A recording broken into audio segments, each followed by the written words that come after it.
I don't think that there's no other fight out there in the boxing world for Crawford to make right now. The best fight really would be me. I mean, look, obviously. Oh! All right, man, look. I got one question for you. Who the hell's going to win this fight?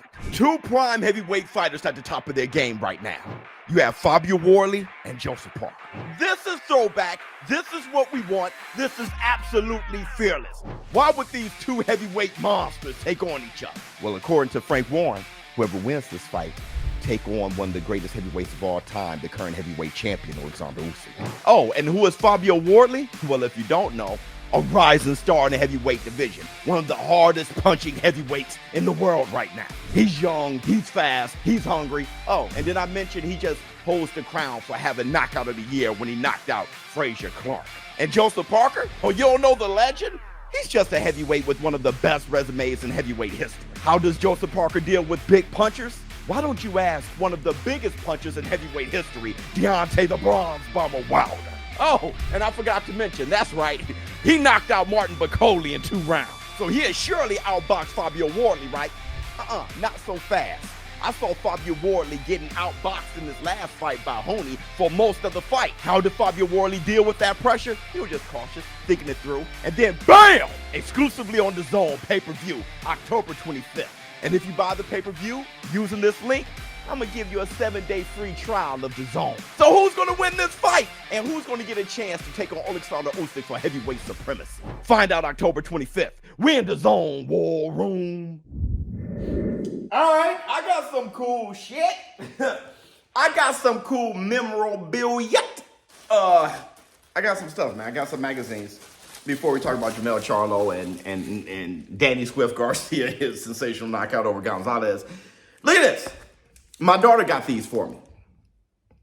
That's cool. This is from 1969. So this cover, they're looking back at Jack Dempsey. It says 50 years a champion.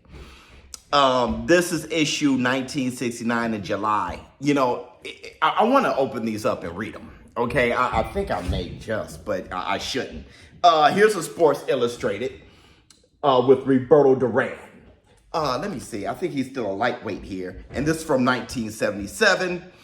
And this is just $1. It's nice looking at the prices back then. And this one is $1.25. This is Sports Illustrated 1980 saying, "Look who's back, Muhammad Ali." This has to be the Trevor Berbick fight because I see the mustache and all that shit. Muhammad Ali, his last fight was against Trevor Berbick. That wasn't the get him for me to Iron Mike Tyson, though. The get him for me was Larry Holmes when he was introduced and he told Mike Tyson, "Get him for me." But let's talk about Jermell Charlo. Now, Jermell Charlo, he calls out Terrence Bud Crawford. I want all the smoke. I want smoke with Crawford. I want all the smoke. Give me the best shit. I'm in shape. I train. My lifestyle is on the move. Everything is great. So why the fuck would I want the best, man? What y'all talking about, dog? Hell, he calls them all out. Errol Spence and shit. The boots, he calls them all out. I think that there's no other fight out there in the boxing world for Crawford to make right now. The best fight really would be me. The best fight with Boots is me. The best fight with Crawford is me. Obviously, nothing else, anybody else could. Earl and Virgil and the winner of them. But I really don't see nobody else. And my thing is this. You have to be careful here. I remember after Jermell Charlo took on Saul Canelo Alvarez, before Terrence Crawford did the magnificent beating Saul Canelo Alvarez, right after that, Terrence Crawford, he showed his disinterest in fighting Jermell Charlo. Right? He was just like, he ran and that just, I'm over that now. Because there was momentum, right? When Terrence Crawford was taking on Errol Spence, his stablemate, Jermell Charlo, is sitting there, undisputed 154. He wanted some work. Now, actually, during the fight even, he had some shit to say to Jermell Charlo.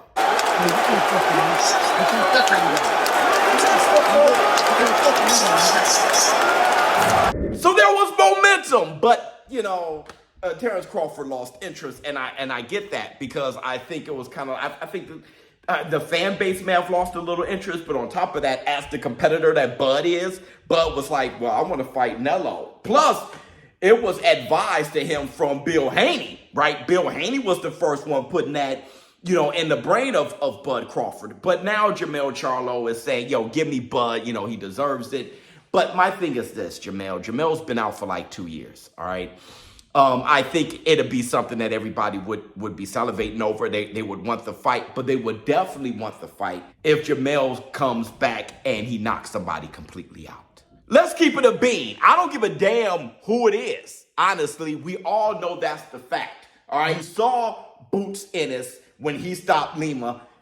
We were all excited after that shit. It really doesn't matter who it is. To see you look like that, now we wanted Boots versus Virgil Ortiz. We wanted Boots versus Terrence Crawford. We wanted all those things, but after that, we definitely wanted now at 154. That was his first fight at 154, stopping Lima in the first round. A knockout does that to you. And we just saw Danny Swift Garcia, his last fight, knocking out Gonzalez in the fourth round. That left hook was sensational. For anybody who forgot the legend of Danny Swift Garcia, the guy was phenomenal his whole boxing career, right? He started to kind of meet those foes, those ops at 147, giving them hard times. Keep one time, Thurman, Errol the True Spence, Showtime Sean Porter. Couldn't really quite get over the hump at 140. But that doesn't discount everything he's done in the other weight classes. On top of that, Danny Swift Garcia has one of the more phenomenal resumes. He fought the who's who. He fought them all. And he was a very good boxer. Had that Philly, that slickness on top of that toughness,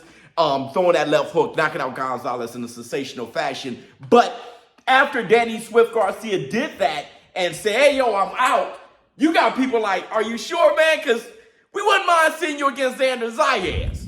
I'm standing on it.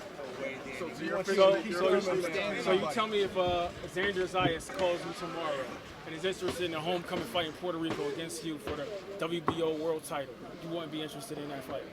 I mean, listen, I'm if not even Virgil thinking Ortiz about people that. called you tomorrow, Well, the price got to be right, like Bob Barker. And that's what a knockout would do for you, right?